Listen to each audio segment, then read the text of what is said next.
Olá, sejam bem-vindos para mais um programa O Livro dos Espíritos em Nossa Vida. Conforme comentado no programa anterior, nós iniciamos no último programa a leitura e as nossas reflexões sobre a conclusão do Livro dos Espíritos. Na semana passada fizemos o primeiro item e neste programa nós vamos analisar o segundo item da conclusão. Mas antes, vamos chamar a nossa vinheta e logo depois a gente volta. Até já. Começa agora o programa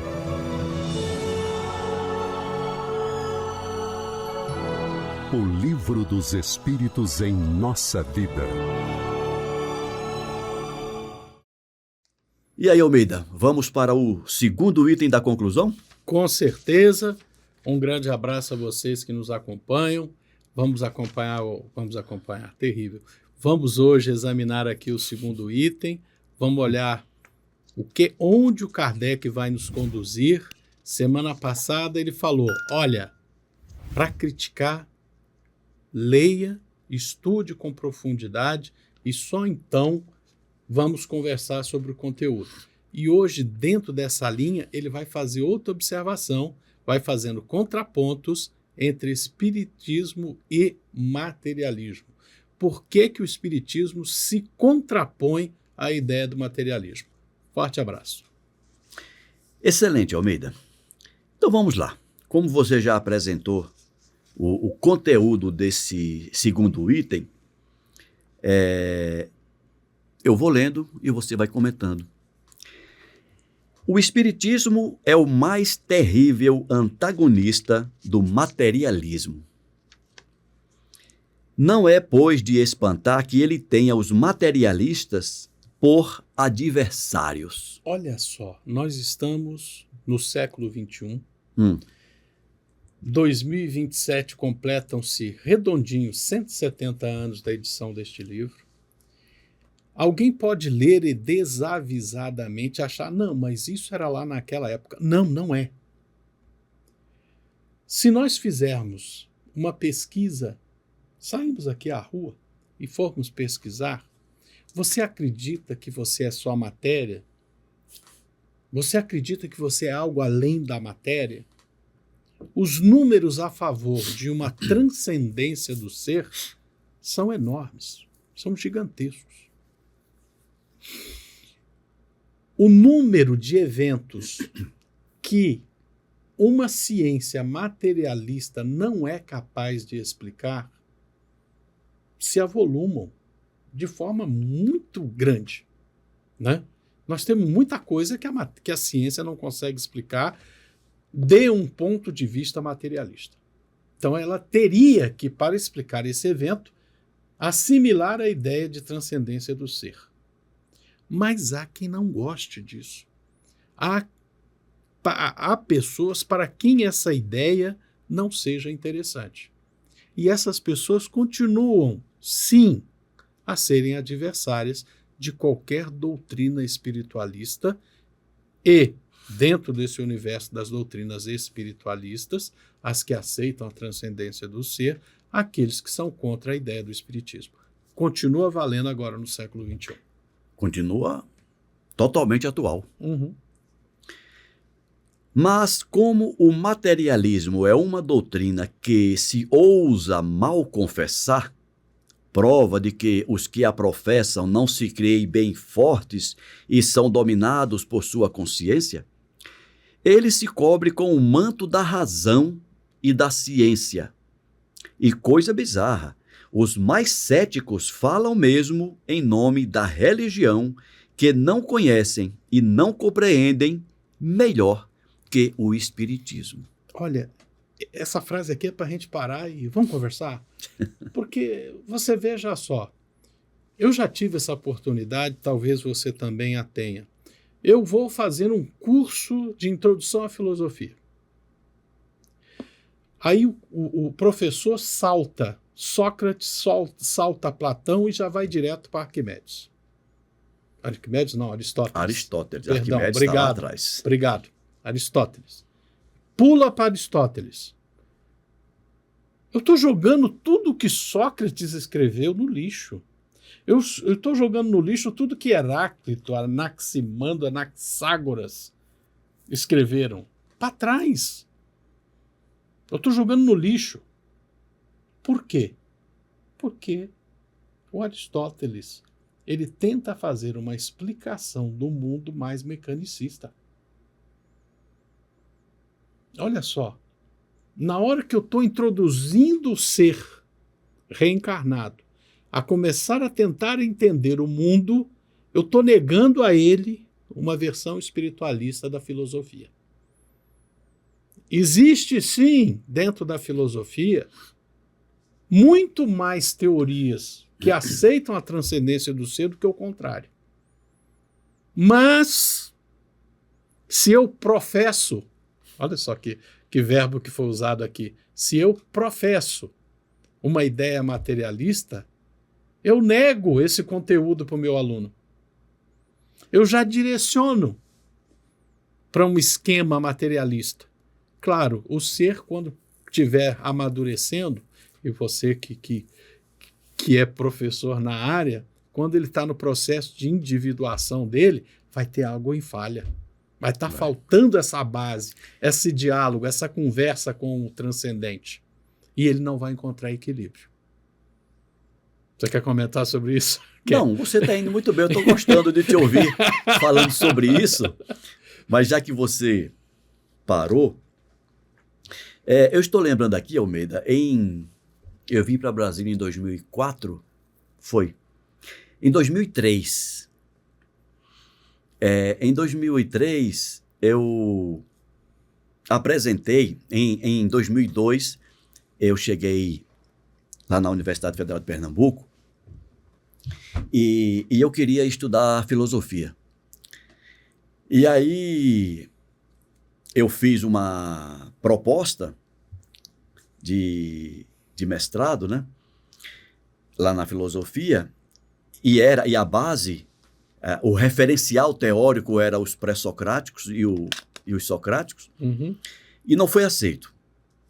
Não foi aceito lá. E eu lembro bem a frase do coordenador à época, ele disse, não, aqui o departamento de filosofia, nós nos prendemos aos filósofos a partir de Immanuel Kant. Só depois de Kant. De Kant para frente. Que é o último filósofo de maior eco. Pois é. Que não é materialista. Mas tudo bem. E aí me encaminharam para o departamento de antropologia. Aí eu fiz lá um ano de antropologia para poder adequar, tal, aquele negócio todo, babá. E quando eu fui apresentar o projeto, mudou o coordenador e ele disse, e o projeto ficou na área de antropologia da religião. E o coordenador, aí o então coordenador, ele disse, não. Vai ter que arrumar um orientador, agora vai ser complicado. Eu já tinha uma orientadora, A orientadora já tinha aprovado, e a orientadora era de origem judia. E tem conteúdo, os judeus sempre tem muito Meu conteúdo. amigo, sempre belíssimo. Tem. Mas aí quando chegou na banca, o coordenador bateu o martelo e disse, não, enquanto eu estiver aqui, ninguém mistura ciência com religião. Falei, mas não sou eu que inventei. O departamento tem... A linha de pesquisa. A linha de pesquisa?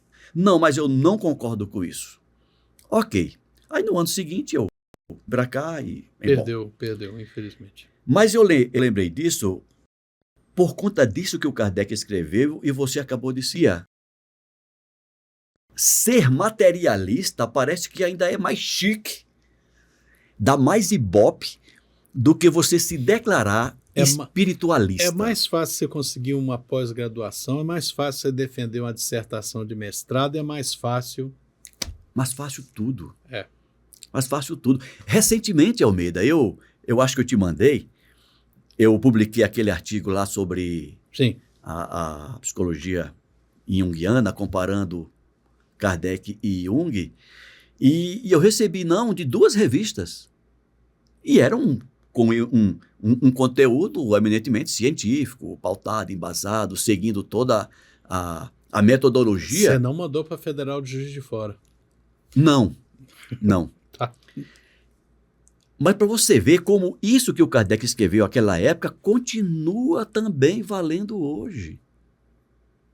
Né? E você falou muito bem quando diz, quando a gente cresce, não apenas fisicamente, biologicamente, mas quando a gente cresce em conhecimento, quando a gente amplia a nossa compreensão do mundo sem a base espiritual, sem a base metafísica, em algum momento isso vai fazer falta. Vai. E o edifício que nós construirmos, aí a gente agora chama Jesus para o nosso bate-papo, né? Sim. É construir a tua casa intelectual... Em terra firme, em pedra.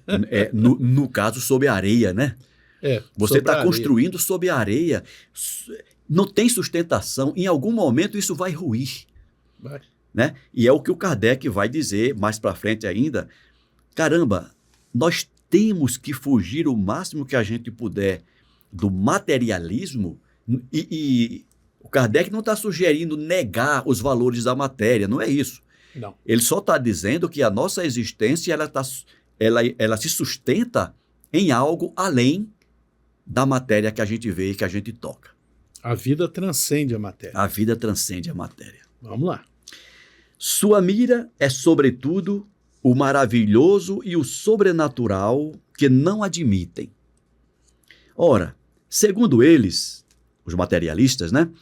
Estando o espiritismo fundado sobre o maravilhoso, não pode ser senão uma suposição ridícula. É interessante isso, né? Porque não leram, mas já emitiram uma opinião. Não, isso aí é sobrenatural e maravilhoso. Peraí, por que é sobrenatural? Eu conheço toda a natureza. Para eu dizer que algo é sobrenatural... Está além da natureza. Não, eu tenho que conhecer todo o conteúdo do que é natureza. Aí sim eu posso dizer, isso está fora da natureza. Sim. Porque eu examinei toda a natureza e não encontrei isso. Exato. E no momento que o processo científico cartesiano admite que eu não tenho absoluta certeza nem sobre o que eu vejo, nem sobre o que eu escuto. Ou seja, eu posso usar a relatividade científica para negar a espiritualidade. Mas eu não posso usar a relatividade a favor. Eu só posso usar ela contra. Exatamente. Ou seja, Na dúvida, eu nego. Na dúvida, nego e pronto. E não estudo. É brincadeira. Rapaz, eu lembrei aqui mais uma vez. A gente vai lembrando, né? Esse mesmo processo sofreu o Jung, o Carl Gustavo Jung. Sim. Quando ele começou a discordar do Sigmund Freud e apresentar uma outra proposta, né? Que não é espírita, obviamente. Não, mas que e não é nem espiritualista. Nem espiritualista, mas que, no fundo, abria uma porta. Ela corre em paralelo. Abria uma porta, né? Abriu uma porta. Opa, peraí, tem um conteúdo que eu não posso dizer que começou igual. Exatamente. Eu tenho um conteúdo aqui que não começa igual. Mas aquilo foi suficiente para que a tal academia, né, renegasse a proposta junguiana. Isso, vamos lá. Não refletem que, fazendo sem restrição o julgamento do maravilhoso e do sobrenatural, fazem o da religião. O que ele está colocando aqui, e as palavras têm conteúdo de acordo com o momento em que são escritas, não é nem usadas, o momento que elas são escritas. Quando ele está usando essa frase aqui, o que ele está dizendo? Não refletem os materialistas que, fazendo sem restrição o julgamento do maravilhoso e do sobrenatural, fazem a negação da Igreja Católica. Que religião naquela época significava isso. É a Igreja Católica. Né? Exatamente. Ele está dizendo o seguinte, opa, você está criticando o Papa, hein? Te cuida. E vamos lá. E muitas vezes, porque muitos daqueles se declaravam católicos. Sim. Então, acabavam por negar aquilo que eles mesmos defendiam em outro ambiente e em outro momento. Sim. Ou seja, contradição. Sim, mais uma. Com efeito, a religião está fundada sobre a revelação e os milagres. Ou seja, a religião católica está fundada sobre a revelação do Cristo, né? E os milagres do Cristo. Exatamente. É o que ele está dizendo aqui. Uhum. Vamos lá. Ora, que é revelação, senão comunicação extra-humanas? Todos os autores sagrados, desde Moisés, falaram dessas espécies de comunicações. Que são os milagres, senão os fatos maravilhosos e sobrenaturais por excelência, posto que são, no sentido litúrgico, derrogações às leis da natureza? Vamos ver, o que ele está falando? Quem é que tem liturgia? Igreja. Né? Uhum. Liturgia é a maneira a maneira legal de fazer algo. Isso. Né? Tem um rito. Tem um rito. Né? Tem um rito litúrgico. É o rito dado pela lei. Caramba! Tudo que ele está dizendo aqui esses materialistas não estão percebendo que essa justificativa que estão assacando contra mim no Espiritismo, essa mesma argumentação, você pode negar o Cristo, negar Moisés. Uhum. Você está negando Moisés e Cristo? É isso que você quer? Negando suas próprias crenças, talvez? Negando tua civilização. Pois é. Portanto, rejeitando o maravilhoso e o sobrenatural, eles rejeitam as próprias bases da religião. Sim. Isso que você acabou de dizer. Mas não é sob esse ponto de vista que devemos examinar a coisa. O Espiritismo não tem que examinar se há ou não milagres. Quer dizer, se Deus pôde, em certos casos, derrogar as leis eternas que regem o universo. Ele deixa a esse respeito toda a liberdade de crença. Diz e prova que os fenômenos sobre os quais se apoia não têm de sobrenatural senão a aparência. Esses fenômenos não são assim aos olhos de certas pessoas, senão porque são insólitos e fora dos fatos conhecidos. Olha só, se você pega essas frases aí e analisa-as em paralelo, é interessante. Porque é o que a gente estava falando lá atrás. Ora, só pode ser sobrenatural aquilo que não é abarcado pela natureza.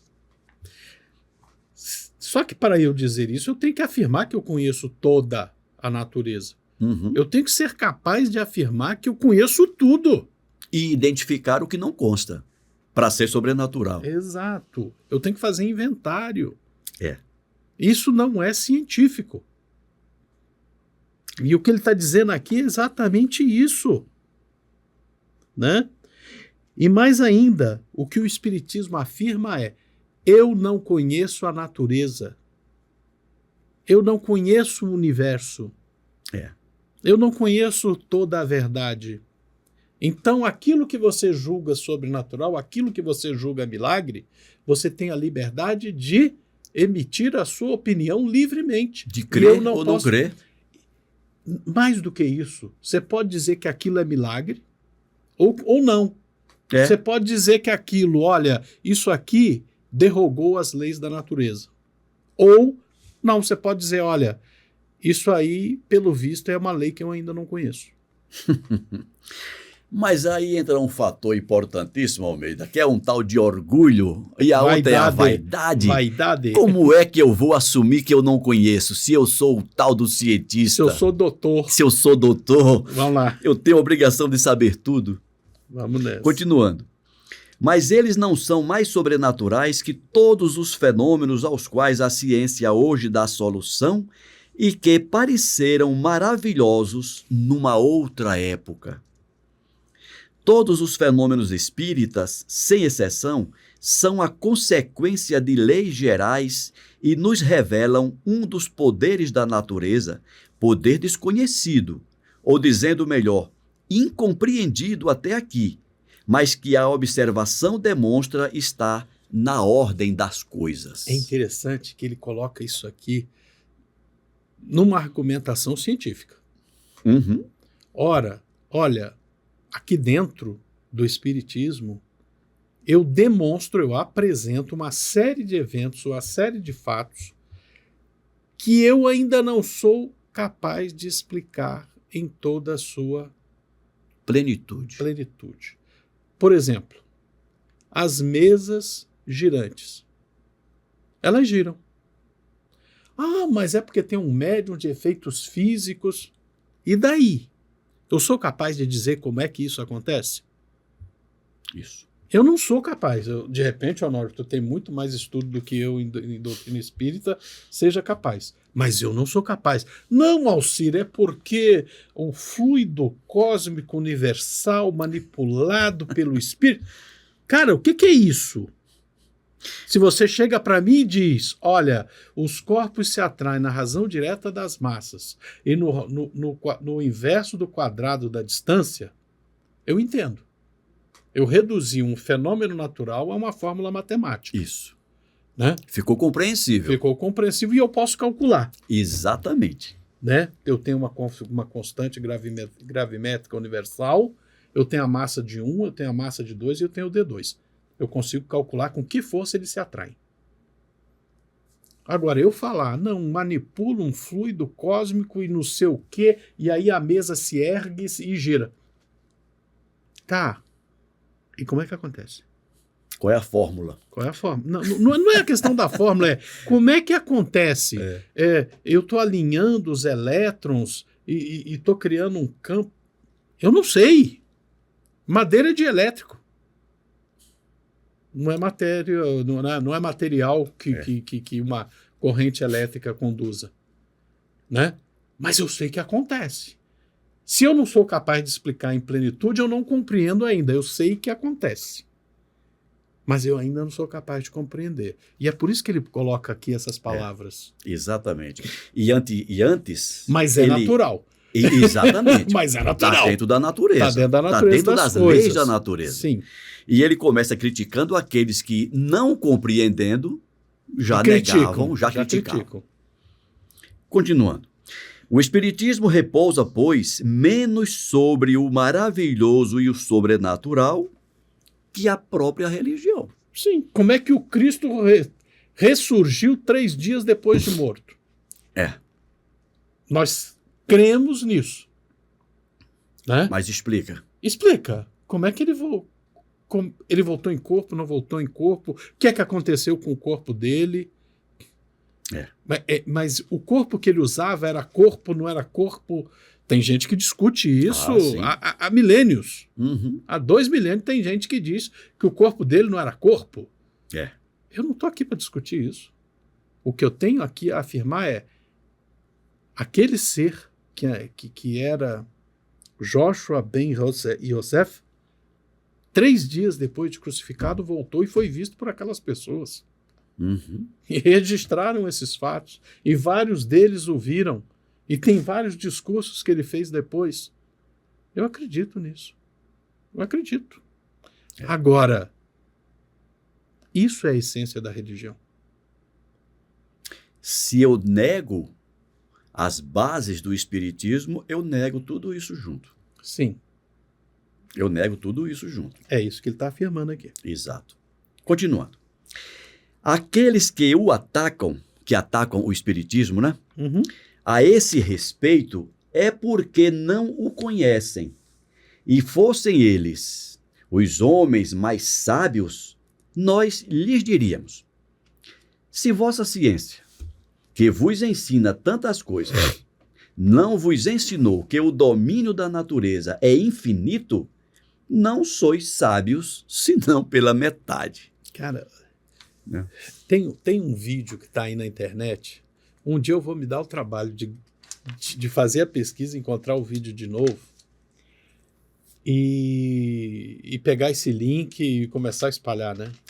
Porque você está aqui no planeta Terra, aí a imagem vai se afastando da Terra. Aquele é muito bacana aquele. Aí você vê a Lua girando em volta da Terra, e a Terra girando, e a Lua girando em torno da Terra. Aí você vai ficando mais distante. Você começa a ver a Terra girando em torno do Sol e todos os outros planetas, todos alinhados na elíptica. Uhum. Aí você vai afastando mais ainda. E o Sol também está girando em torno de alguém. Aí começa a mostrar toda a imagem dos planetas com seus satélites. A Via Láctea. Ainda não chegamos na Via Láctea. Aí o que acontece? Você está aqui girando, todo mundo girando, e o Sol está carregando todo esse conjunto em volta de um centro da galáxia. Aí tu vai ampliando para a galáxia. Caraca. Eu li um material científico um dia desse. Isso aqui, que é o conteúdo de todo o nosso conhecimento científico, é 4% da matéria que existe no universo. 4%. Os outros 96%. O que é?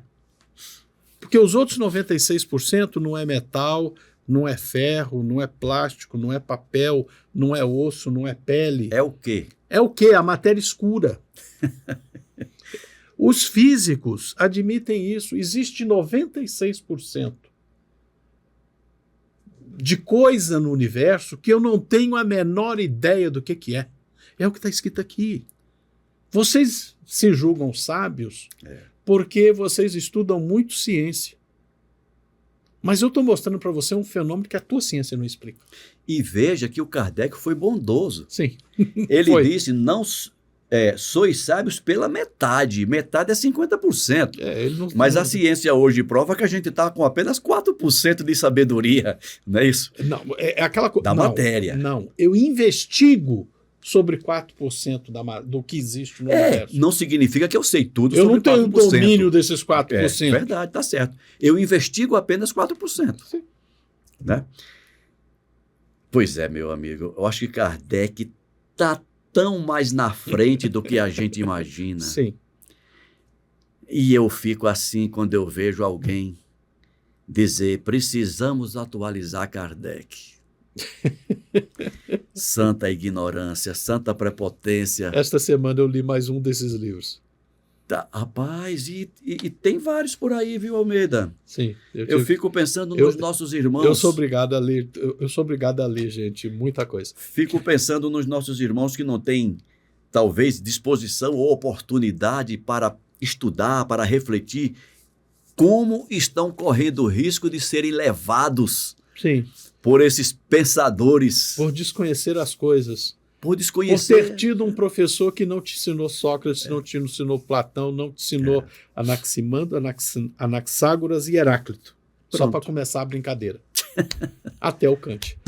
Até chegar ao Kant. Até chegar ao Kant. Meu amigo, próxima semana a gente continua. Semana que vem tem mais, meu povo. Se gostaram, se não gostaram, mas digam se não gostaram o porquê. Forte abraço. Mas antes eu queria dar um abraço especial para dona Ivani, que está aí toda semana com a gente, né? Pessoa maravilhosa, dona Ivani. Ela mandou umas fotos aqui para a gente adorou. Mas hoje também eu queria mandar um abraço para nossa amiga, nossa irmã lá no Rio de Janeiro, Daniela Palladini, né? Ela, por intermédio do Alex, meu sobrinho, ela tomou conhecimento desse trabalho nosso aqui. Queria mandar um abraço para ela lá no Rio de Janeiro. Forte abraço. Forte abraço para você, Almeida. Um forte abraço a todos. A Ivani, lá no sertão de Pernambuco, lá em Petrolina. E a nossa amiga agora, nossa mais nova ouvinte. Daniela Palladini. Daniela Palladini. A gente se vê na próxima semana. Um abraço.